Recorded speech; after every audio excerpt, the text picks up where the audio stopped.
Sports Night Amplified with Andile on Metro FM. Monday through Friday, 6 to 7 p.m. Game over. It's Podcast Friday. Yeah? The first one of the year, Podcast Friday. The guys are here. The guys are here. The guys are here. Guys, everywhere I went through December, I got tired of being asked about you. Nadim. Nadim. Why you not now? It's Podcast Friday. The guys are here. We're going to table some issues from the news this week, but also we'll take a critical look at the Africa Cup of Nations. Kicks off tomorrow. The SABC will be showing you every single one of the 52 games, including all the Bafana games. Great build-ups, including the opening ceremony, the closing ceremony. It's going to be, of course, available on sabcsport.com. Do download SABC Plus and catch it on SABC 1 as well as SABC 3. 3 games a day, 4 kickoff, a 7 kickoff and a 10 kickoff are the games during the group stages. So do make sure that you keep tuned to SABC Sport and SABC 1 and 3. And then go, of course, and download that SABC Sport and SABC Plus app. Yeah, it's going to be an exciting one. It's going to be a great one, which is why with us here, we have a man that I can't wait to speak to and quiz, especially when we get to the Bafana Bafana and the Africa Cup of Nations bit. Because joining us for the first time on a Podcast Friday, please welcome Katlego Mahoota Mashego, former Mamelodi Sundowns, Orlando Pirates, and Bafana striker. Mahoota?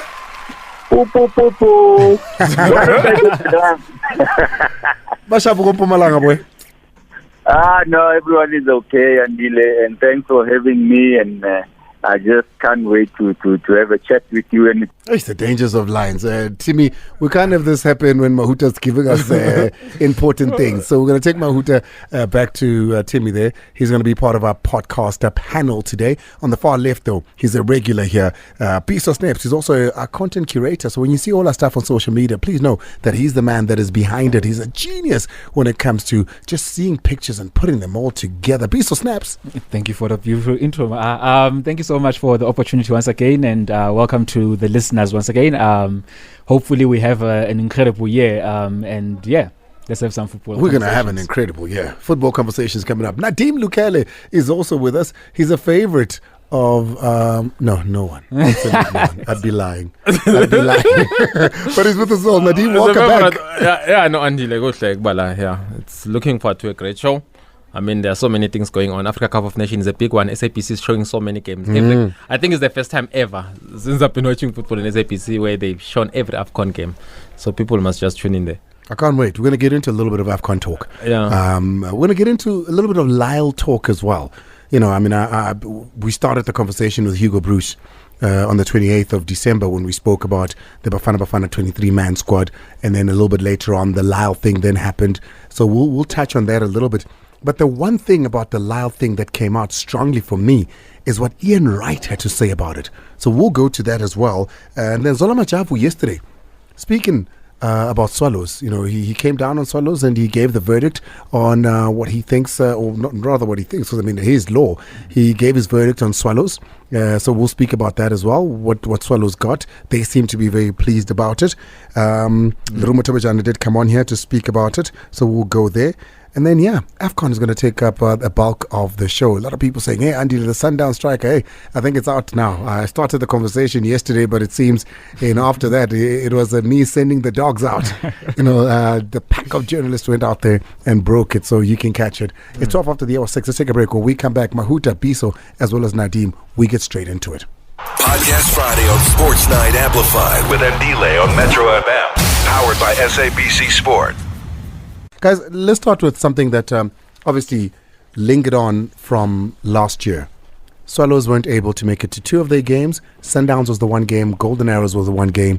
Putting the PSL into dispute, they went to the PSL prosecutor's desk. Zola Majavu handed out the sanctions yesterday. Please have a listen to what Zola has sanctioned Moroka Swallows Football Club. 1, in respect of each match that was not honored, the opponents of Moroka Swallows Football Club were awarded that match on the basis of a 3-point and 3 goals basis, what is referred to as a walkover in football nomenclature. 2, 2, they were further fined a monetary amount of 1 million rands, of which 600,000 is suspended for a period of 24 months on condition that during the period of suspension, they are not found guilty of the same offense. The balance of 400,000 is to be paid effectively. As an aside, the DC further cautioned Moroka Swallows about the perilous route and fate that may befall them should they re-offend in. So there it is. But then we spoke to the lawyer representing Moroka Swallows, who was in the sitting, Leruma Tobejane, particularly about the fact that Cape Town Spurs, they had written a letter to the PSL as well, to its executive, saying that Moroka Swallows should be expelled from the league. This was his feelings on it. This is Leruma Tobejane. Cape Town Spurs is not a party to these proceedings that we had today, hence they were not there. I believe that their letter does not even deserve mentioning. I cannot argue anyone about that letter, because it's embarrassing for somebody to write a letter trying to interfere with the judicial processes, independent of the judiciary of the NSL. So in layman's terms, once again, Batsenakai. Yes, Banganaki. Well, there it is. I'm going to start with the former Swallows man here in Mahoota. Mahoota, what do you think of the entire debacle, the ruling that's now been handed down? They're losing 6 points. They're not going to have those matches replayed. They have to pay 400,000. The 600 is suspended. 3 goals as well. They're losing 6 goals as well, because obviously awarded to Sundowns and Golden Arrows is the 3 goals and the 3 points. Well, what are your thoughts on this whole thing? Yeah, I think first and foremost, I mean, from someone who's looking from the outside, I mean, from, like you said, you were talking to the Swallows lawyer. From a layman's person, it's a sanction that is deserved. But I'm a little bit disappointed in the PSL as well, because I don't think this was a sudden thing for Swallows not to honor games and whatnot. This has been a pattern that was going on.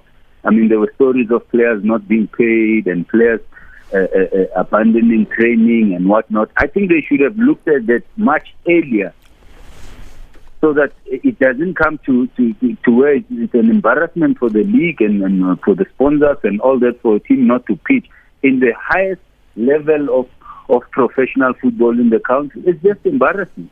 So I think it wasn't something that was sudden. It wasn't a sudden thing that happened. This thing has been building up for a while, and the PSL should have looked at that and probably came with a mechanism to help Swallows where they can. But I think the disappointing part for me is just that. But other than the sanctions and all that, they're well deserved. I think they should have been harsher. If it was for me, I think in not honoring a game in the PSL in this day and time, it's just something that you can't think of. I said this year, where team just says, no, we're not coming. You have a lot of things involved in this, sponsors, money, and whatnot. It's just embarrassing. Biso? Yeah, I think with a case like this, it's not the first time we've heard of things like this happening. Of course, maybe not the honoring of games, but in terms of clubs having financial troubles, in terms of clubs, having trouble paying players and stuff like that, that's something that we've had too many times in recent years in South African football, with a lot of these teams that are being promoted or that are buying statuses. It's something that has been recurring. I feel like in a situation like this, the PSL had an opportunity to set a precedent, to say, you know what, if this does happen, if you are in a situation like this, these are the repercussions. To just say that you're going to give the 3 points to the other teams, and the only thing they are losing in terms of league positions is the 6 goals. That's not a harsh enough punishment. And the problem is that it sets a precedent for everyone else that is going to be caught up in a situation like this, where they know that even if we are unable to pay players, even if we're unable to honor matches, all that we're losing is 6 goals or 3 goals. So it sets a bad precedent. Nadim? Yeah, it's unfortunate what's going on at the Moroka Swallows, because the owner is always on Twitter laughing and acting as if everything is fine. I honestly think this is one of the worst owners in the league. The way he's running the team is so bad. It's not even right, because I spoke to someone, or one of the players, who told me that he have not been paid since August this year. No. I mean, yes, since August. No. The last time he paid, by December 2050, he has not been paid from August. And we are talking about an owner who's always on Twitter mocking, claiming that Swallows have enough quality compared to Kaizer Chiefs and all those kind of players. I don't think he has the respect for the league I agree with Mahoota. The punishment is highly lenient because if you look at it, it's only how much 400,000 that he has to pay, and that's it. Then he goes on and go back to Twitter and been tweeting instead of arranging. I will understand if maybe you will pay like 20% or 50% of the players' salaries. I mean, we're talking about players that are new in the PSL. Some of them that have not even saved enough to survive. They have not been paid for so many years. I don't know who owns Swallows, how they are running it, but I am aware that the league, each and every team gets at least a minimum of 2 million grant. I don't think Swallows honors his commitments. They were not going to be able to afford at least something to pay the players because the way it has been done is not good. Share your opinions too. Agree, disagree. 086 000 2160. WhatsApp on 060 552 7303. When we come back, we take a needle's eye into this Bafana team using, of course, my conversation with Hugo Bruce, and then we'll still touch on the Africa Cup of Nations. It is going to be live every single game on the SABC Sport. Podcast Friday on Sports Night Amplified with Andile on Metro FM. Powered by SABC Sport. Podcast Fridays, and our stand-in guest today, very special guest, is Mahoota Mash Mashego. Have to get it right. Yeah. You have to get it right. Yeah, Leretanya said this mesh. You said mesh what? Mesh 26? It's like mesh 21 or Mesh something. 21. There we go. Mesh 21. From a reliable source. Lerato asked us to call it like that, Mesh. Let's move on to the next one. And this is in and around, and I was with the boys. Great camp that Hugo Bruce has got at the moment. You know, the spirits seem high. The guys seem to be very confident. They seem to be, and I guess it's easier when you got 10 players from the same team. You know, and the other bulk coming from Orlando Pirates as well. You know, you got people that are already always together, so it does make it a little bit easier. But firstly, guys, before we go anywhere else, Mash, the 23. Yeah. What did you make of the 21. 23? No, the squad, the 23, okay, the 23-man squad. Yeah. What are your thoughts on the 23? It's a good squad. I mean, I've always said, and I've always advocated for players to be selected from the best teams in South Africa, and 10 come from Mamelodi Sundowns and a little bit more from Orlando Pirates. So, and those are the two best teams now in our league. And like I always say, I mean, history tells us that the best performing teams in a certain league helped that country to win a World Cup. I mean, Spain won the World Cup in 2010. They had 7 players from Barcelona and 6 from Madrid. I mean, Germany won in 2014. They had 7 from Bayern Munich, and at that time Pep Guardiola was there.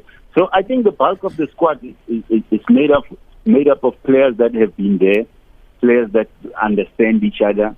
I mean, there's a certain level of understanding because most of them are from the same team, and I think the coach has picked the best players we can in the current national team that we have in the current league, and the current players that are playing their best football in Europe, or with Pessy's case in Africa. I think he has picked the best players in the country now. So you're happy with the 23? You think that's the best 23? I'm very happy. I think those are the best 23 players we have now. I mean, with an exception, of course, of who would have also liked to have Lyle Foster, but and we're going to get into that. Yeah, we're going to get into that one. No, and we're going to get into it because it splits different views on a match. But Biso, 23. I've got mixed feelings about it. On paper, it looks like a good 23. There's one player that I would have liked to see on it. I know the explanation that the coach gave about the fact that players in the MLS haven't been playing for a couple of months. But I think when you go to a tournament like AFCON, it's very important to have game changers. You need players that, yes, you can have form players, you can have players that are playing regularly and all that, but you need players that what, in this game, if it's tight, there's this guy on the bench that I can throw on, and he has shown in the past that he is a game changer. So you don't think that's a valued Mash? Maybe let me just pause you, Biso, then go to Mash. Mash, the coach with the players based in the USA. You've got Hlongwane, you've also got Njabula Blom. He said he can't pick those players because their season ended 2.5 months ago. So by the time we play our first game, they would have been sitting at home for 2.5 months. And he just doesn't feel like those players are players that are ready to get into a tournament. Which is a valid point, Andile. And I mean, from where he comes from, we mustn't forget what kind of a coach he is. I mean, he's a coach that has won the AFCON. He's a coach that is a thing here. He's been tried and tested. He's a coach that would know what he's talking about. And I agree with him. You can't go into a tournament with a player that still needs to reach a certain level of form or fitness in the tournament. I think that would be a disaster for you. You need to go into the tournament with players that are ready already, with players that you know, if you put them in the first game, they are more than capable. But if you haven't played in 3-4 months, we know that what that does to players. I mean, if you've played at the highest level, if you're off for 3-4 months, when you come back, it's not the same, especially in a tournament like this, congested, a lot of games, a lot of intensity. I think I understand where the coach is coming from. Yeah, okay, I totally understand that, but I still maintain that I feel like he would have been a very good player to have, especially with a tournament like this. You need different profiles in your squad. You understand? Right now, we've got an Evidence Mahoota, we've got a Lukhele Basa. Yes, they might be different profiles, but they offer you more or less the same stuff that you would get up front. That hard work, the hard running, being able to interlink with other players. Ebongo would have given us a different dimension in that squad. Even a Khanyisa Mayo, for example, if we're talking about players that have been playing and the player that has been scoring regularly, his hit form in the last 2 or 3 months of 2023, those are players that I would have loved to see. But with that said, I will admit that, I am happy with the squad and I am hopeful that we will do something at the AFCON tournament.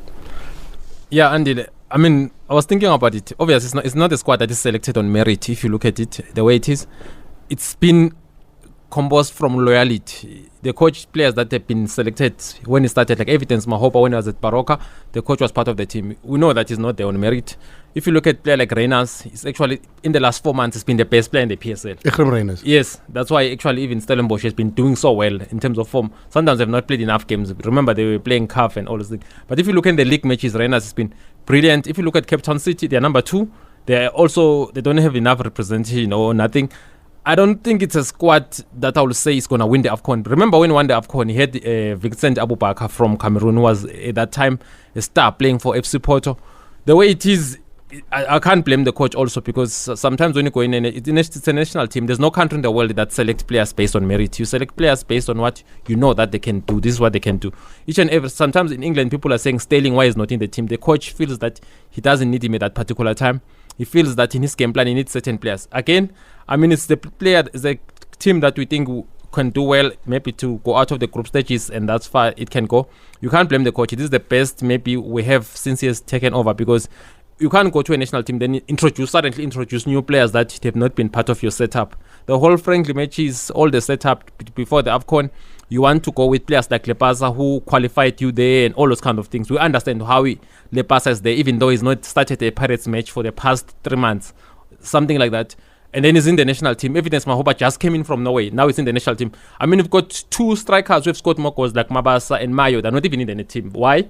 Of course, because the team is not selected on merit, selected based on the national team coach loyalty with the players that have been part of his setup since he took over like a few years ago. Are you happy then that Reyners is part of the standby players? I'm not. He should be in the team the way I am. Stand up, it means, what does it mean? He's not going to play. If I feel he's one of the players, if it's on merit, he should be there. Because, I mean, if you look at a team like Stellenbosch winning a tournament like the Carling Cup, where all the best 16 teams in the PSL are playing, and the best player who has won a man of the match in every game, but he's not even in the national team, for what good reason? Then it's not on merit, it's based on loyalty. Well, speaking of people that are not, Mash brought it up just now, Lyle Foster. I'm going to play you first a clip of Hugo Bruce and myself when I was confused, because remember, by the time that he announces the squad, it's the 28th of December. By then, Lyle Foster's played 3 games, including playing 85 minutes versus Liverpool at Anfield. Right? So I thought, that means he's good to go. Vincent Kompany had come out and said, if he wants to go, he can go to AFCON. I didn't know the details that Lyle Foster had written a letter to SAFA asking not to be selected. But Hugo Bruce said this himself. Have a listen.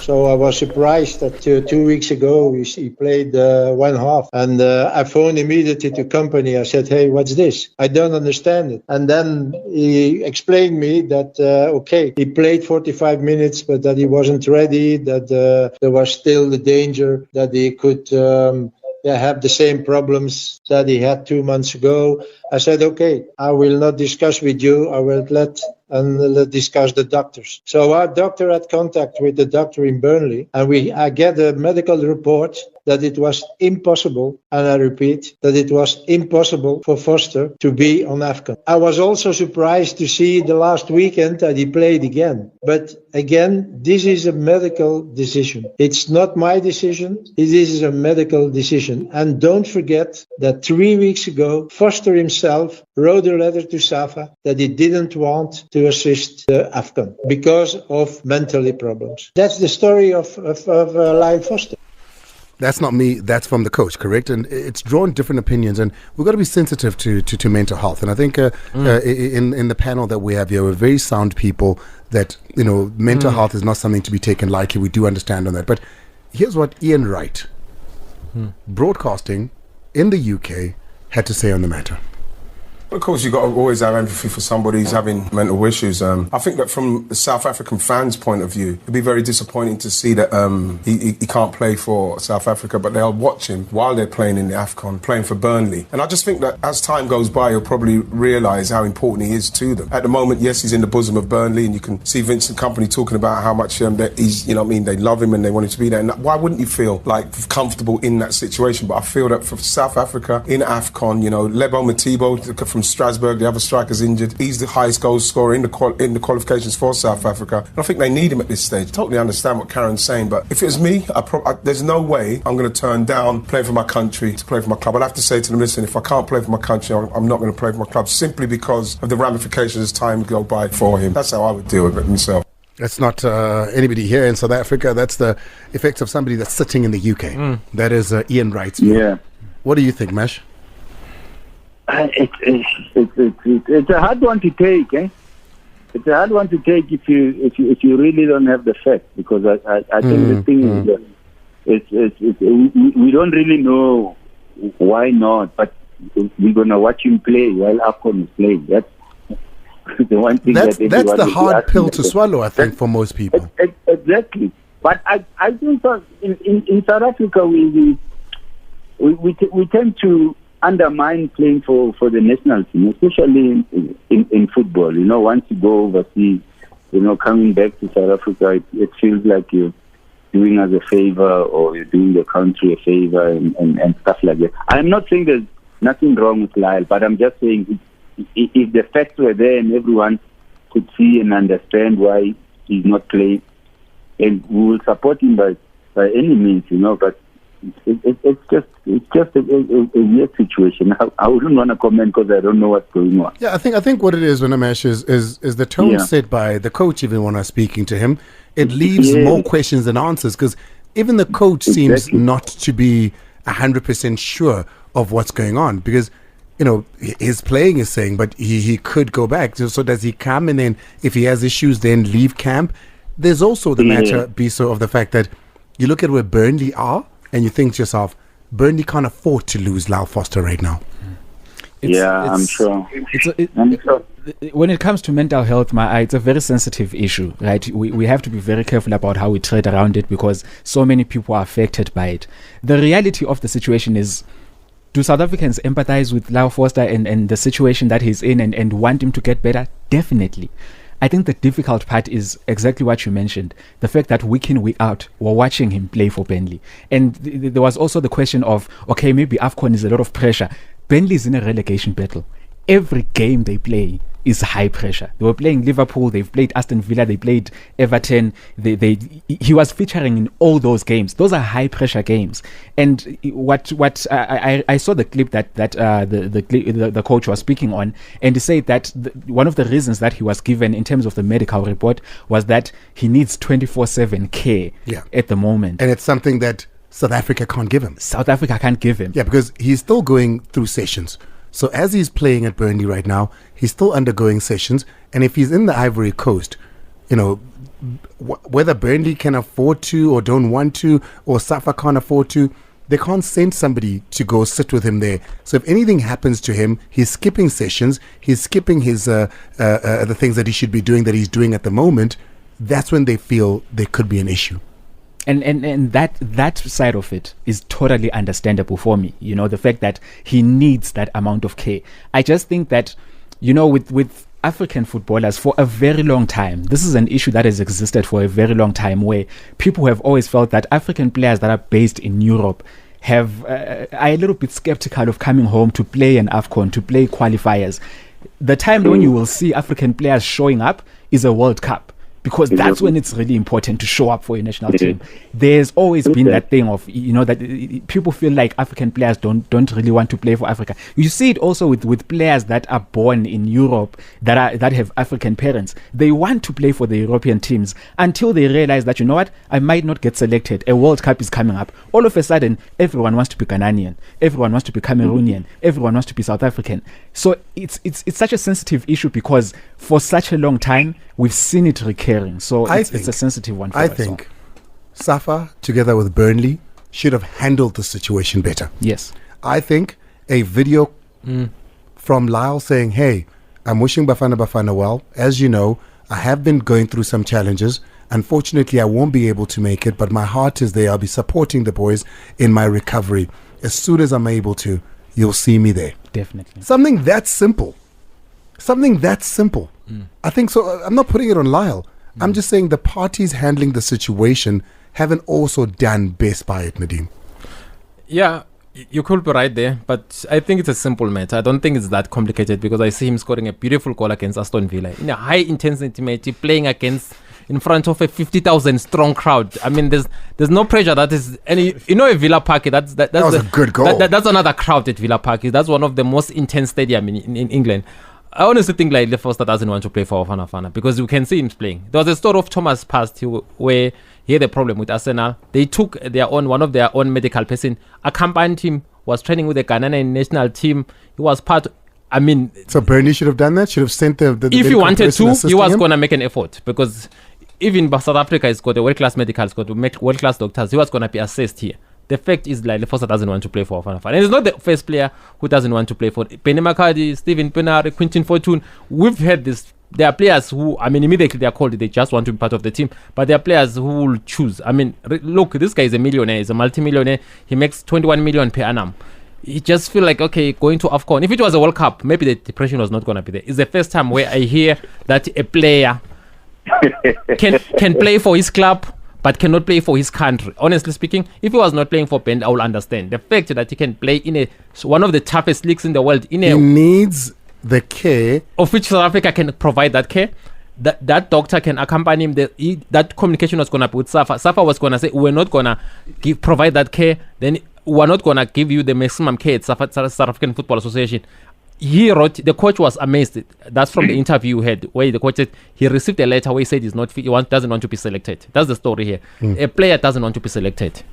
And whether you like it or not, tonight is playing. You can't select a player that says I don't want to be selected. Of course, Penny McCarthy. There are so many players who wanted to be part of Bafana Bafana, but those who didn't want to be selected. Hey, it's over to you. 086 000 2160 060 55 27303 is the WhatsApp line. We're going to take a break. When we come back, we get into the first match of AFCON. The opener this weekend. It's going to be live on SABC Sport, of course, on SABC 1. SABC 3 is also, we're going to be showing you some games. SABCsport.com is where we live, where some of the news articles that we speak about here, where you'll find them. The story I told you, the Sundown story yesterday, you can find it there as well. Mazola has put it up. Let's take a break. When we come back, we speak all things AFCON. It's the Total Energies Africa Cup of Nations 2023 Côte d'Ivoire. The opening match live on SABC 1 is Ivory Coast, Guinea-Bissau. That's a 10 o'clock kickoff. But remember that there is an hour's worth of the opening ceremony and 2 hours worth of build-up on SABC Sport. Then Nigeria take on Equatorial Guinea. This is on Sunday. Egypt take on Mozambique on Sunday. This is a 7 o'clock kickoff. And at 10 o'clock, Ghana play Cape Verde. Biso. AFCON is here. It's going to be an interesting one. I feel like there's a lot of teams that have the squad to compete, but have a lot of issues surrounding them. You look at Nigeria, we've got a Victor Osimhen, one of probably the best African player in the world right now. He's been scoring goals left, right, and center. You would expect them to show up for a tournament like this, but we've had all the trouble that has been surrounding their coaching, surrounding the matches that they've played. They've been stumbling in the qualifiers for the World Cup. So a lot of teams like that. You've got a Ghana who are, every tournament that comes up, are one of the favorites, but have been disappointing for the last couple of tournaments. They've got a Mohamed Kudus who's lighting it up at West Ham and is a star player, is a game changer. So there's a lot of teams that I think will have a very interesting run, or rather will be very interesting to watch in the tournament. In terms of favorites though, I think for me personally, it has to be between Senegal and Morocco. I think Morocco, what they did at the World Cup, they showed a lot of a lot of pedigree. They showed a lot of They drew ability. Ivory Coast. They drew South Africa. But they are still the team. Yeah, but that did was the it second at the team. tournament. Yes, Morocco. they drew South Africa, but we weren't really playing Morocco. Let's be honest about it. I mean, we say it for pride. Thank you. But the reality of it is that we're not really playing Morocco. I'm going to pull up that lineup. Nadim? Yeah, your please. thoughts? Yeah, my thoughts. I expect Senegal to win it because of how they won it the last time, and they've got Sadio Mane who's playing in Saudi Arabia. It's a very good league, competitive. We see players from Saudi Arabia when they go back to their teams. Like, I mean, their captain actually, Koulibaly, is also there. Winner and Mendy, the goalkeeper. They've got an experienced team, balanced with top players. And then if you look at Ivory Coast, they are hosting. You always think a host will have a chance because they've won the AFCON before in 2015, Ivory Coast, and they're playing at home. We've got Sebastian Haller. The crowd will be behind them. So it's going to be an interesting tournament. I honestly feel South Africa. They've got a coach. The thing with the Cote d'Ivoire is they've got a coach who's never coached at national team level. He's only ever coached France as an assistant soon after the 2010 World Cup. But here's a man, yes, he's been at Montpellier, he's been at Bordeaux, but he's never coached a national team. Exactly, just like Renat when he won the AFCON with Zambia in 2012. He's never coached in the national team before, but he won it. So it doesn't mean anything. And sometimes it's not about the coach, it's about the spirit of the players, the unity. That's what you see. Morocco, they're the most dangerous one for me. They're the strongest African team, but I don't think Senegal, I think they just have an edge because of the quality of players. Morocco, with how they reach the semi-finals of the World Cup, and the kind of, if you look at Champions League, how Hakim Ziyech, and they've been playing their players, they are that good. If you look at their players, but sometimes it's not about individual players. I don't know. In the World Cup, it was a miracle. We didn't expect Morocco to do so well. They surprised all of us. Senegal, I expected them a lot to actually retain this tournament. Not with ease, of course. It's always difficult. There's always a surprise in African football. Mash, what are your views on... I'm not hearing South Africa from the gents here, so I'm hoping I'm going to get something from you. It's disappointing. Yeah. I think the guys are from Ivory Coast. There must be, because we've got the Inter-Club Player of the Year in Percy Tau, who just came from the Club World Cup. We've got a Tembam Shishizwane that's killing in the Champions League. We've got 10 players that have just won the African Football League. Mash, come on, give me something. I'm giving you South Africa. South Africa will be there. They'll be their way. South Africa will be there competing. Do we get out of the... I mean, if we are being a bit serious and patriotic and blunt about it, I think South Africa is a team that can be in the semi-finals. I see them playing in the semi-finals. I think the usual suspects. I'm not sure about your Ivory Coast and your Nigeria and all that, but there's always teams that I think AFCON they're always there. I mean, your Senegal, Egypt, Algeria, and South Africa. I put South Africa in that list of the 4 teams that I see playing in the semi-final. And then we play in the semi-final and we win and we go to the final. Where will the goals be coming from South Africa?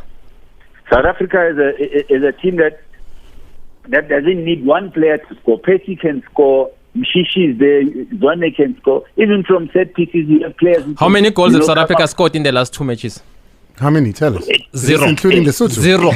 Against Lesotho, against Rwanda. I mean, South Africa couldn't score against a country that is known for vacation, for other things, not football, Rwanda. They couldn't even score a single goal. So it's so difficult It's so difficult, honestly. Yeah, and Nigeria couldn't beat Lesotho as well. I'm just saying, this is a tournament. Can I clarify? Sorry, Mash, finish that. Yeah. Okay, can I clarify? Nigeria, then the same Nigeria that played Lesotho that through those matches is not this Nigeria. This Nigeria, 3 of their best players, Chukwueze and Victor Osimhen, another player, were not part of the team. One player can make a huge changes. Victor Osimhen is the only player in Africa was in the top 10 Ballon d'Or. He's an African footballer of the year. He's part of this Nigerian team. I know your friend Victor Otuma has been so negative, saying Nigerians are like that. Immediately they lose one game, they become negative. But I think they might be in the semi-final, not winning it. Yeah, but I think South Africa will be in the semi-final as well. I'm going to save this. I would love for South Africa to be in the semi-final. And remember what they say about football. There's no comment in the result column. Whether Nigeria played without Osimhen, or the score says 1-1.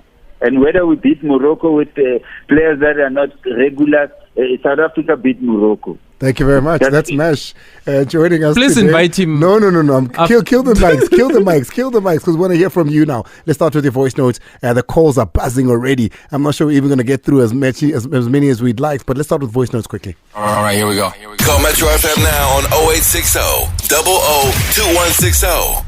Drop us a voice note on 060 552 7303. Waking up. Afternoon, my gents.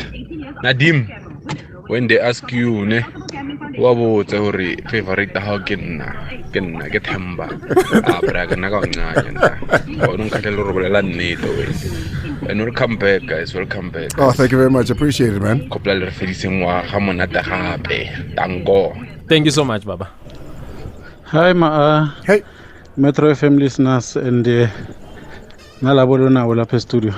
I just want to say good luck to Bafana Bafana. I know they never got the send-off that Amabogo got, but as a soccer supporter in South Africa, a South African, let me wish them all the best and to do well and represent us. All the best, Bafana Bafana. It's Petros from Pretoria. Play us one more. Good evening, gents. Hey. Happy New Year to the guys here. Honestly speaking, guys, Bafana will not make it out of the group. They probably will get a draw and at least a win from Namibia. You know, it's not what we think. We think we are all that. We're not, guys. We have a good team for Kosafa, not the cream of the crop in the country. We're not there. We're basically going to win against Namibia at most. Otherwise, it could. Shaolin is there also in Namibia and Hoto. Let's take the calls here. Let's go to Moses. Moses out in Natural, and I want to speak about the Swallows matter. Moses,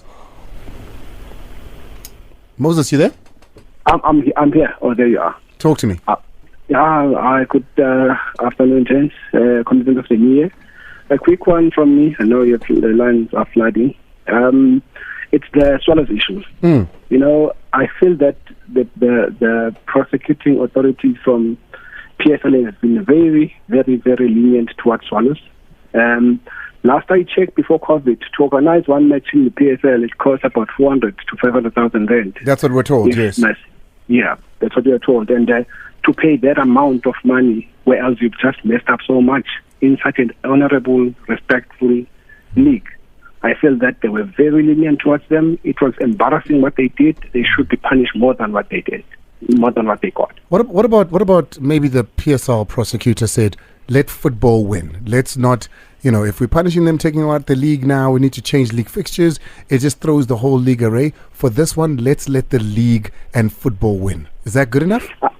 I don't think that is good enough. This league is so much respected. There's so much money and so much sponsors that are in this, and they're being disrupted by one team. And I feel that the punishment should set a precedent that no one should ever try and mess up with it. At least play the MTC team if the senior players are not willing to. Play the MTC players. Actually, a lot of people said that. Yeah, a lot of people said they're registered players in the DDC. So why don't you throw them in there? And let's go to Mandla. Mandla's in Witbank. Wants to speak about Bafana. Mandla. Hey, how's it, Andile? Yeah, you got 30 seconds, man. Shoot.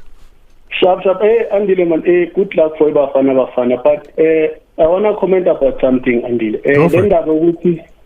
Cities big, I'm a player so. Ingabu is shy, like 2010. We had about Teko Modi, Sebo, Steven Pinard, Labesate, Bazosuni World Cup, Bazospega Pambit. But they didn't do anything to World Cup, because best peg on Araku. So let us just support the team. Behind Bona. And another thing, Andile, we've got a problem in South Africa with sports sector. Instead of Bafana Bafana being echo, even the president, I'm Fonelang Roy Williams, with good luck, Roy Williams, but Usia Kuliswan Fonela Babaha. But are we equating an African, which is a big tournament? Don't get me wrong. I think the Nations Cup is a huge tournament. But maybe the president does not equate it to a World Cup, because there was definitely something with Banyana when they went. So that was football. The president got involved in that. That was football. Okay, Andy. But another thing, Andy, there was this guy, former the legend of Germany that came to South Africa. It was on Metro interview. When Bambuza Pabuza Marauti, what went wrong with South Africa in 2010? This guy is in South African Funubuka is in the Pezu. I'm instant things Shawatanda and Masnabuela from back. I was listening to your show, watching your show last week now, Andile Lamila, the Kuluman scale Bafana Bafana draw paso. So action plan with Satro Piswai, no Kumbula, we're coming from 18 teams to PSL to 16 teams. That's when Bafana Bafana drop. But at the moment, I guess what we said in time after that season, Mababuya with Ingalumi Saganja and Uya Pambi. But let us not fire the coach, Mababuya. Let us go back from the roots. Check it out. Out in Woodbank, I completely agree with you. I'm a huge Hugo Bruce fan. The day I'm not, I'll say so too. But I think he deserves every chance that he's gotten, and I think he's made do with it so far. Lisibe is out in the good lane. Lisibe. Hey, good evening, Ma, and good evening to Majita. Hey, happy New Year, Lisibe. Itara. You know, the previous caller, I think he's the caller of the week, to be honest with you. I couldn't agree with him more. Mentioning the likes of Pinar, and in 2010, coming into the tournament, he was one of our best players, but disappointed us in the tournament. But be that as it may, my top four for AFCON, I'm sorry, I'm patriotic, but I have to be realistic. Indomitable Lions for me, Senegal. I'm torn between Morocco and the Desert Fox, and maybe Nigeria. Even Nigerians aren't backing Nigeria, but you are. He's torn between Nigeria and whoever.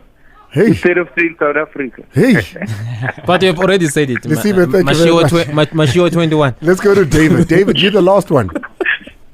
Hello. Hey, David, talk to us. Evening. Thank you for taking my call. And issue of players, South African players, I don't blame them as much.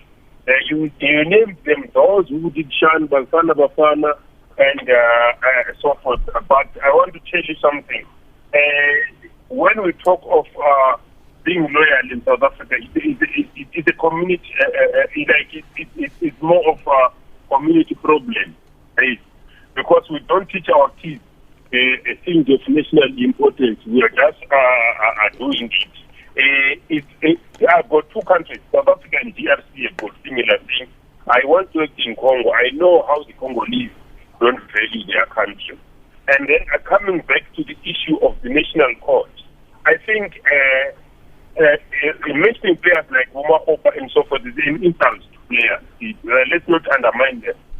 The coach has got a right to choose players who fit into his system. Look at England. Maguire is a joke even in Africa, but come to England, he's always there.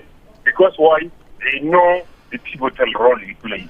Thank you. Thank you very much, David. Appreciate it. Guys, big round of applause for Mahoota making a great debut on the air. Mahoota, thank you very much, man. Really appreciate it. And hopefully that we can get a lot more of you. I think it's about time that you get onto TV and do this analysis thing. I think you're worth it. And hopefully somebody out there is saying, "Oh, no, man, Mahoota, we need to hear you." Thank you so much for coming through. Thank you, Andile, and thank you to the guys in studio. Thank you very much. Mahoota, they're gone. Biso snaps, of course. Nadim also out of here. We'll do it again next week, Friday. We're hoping, and it's looking positive, we're hoping to take the show on the road on Fridays. We're going to watch a game together and have the show out live at a venue and have people interact with us live. It looks like it's going to happen.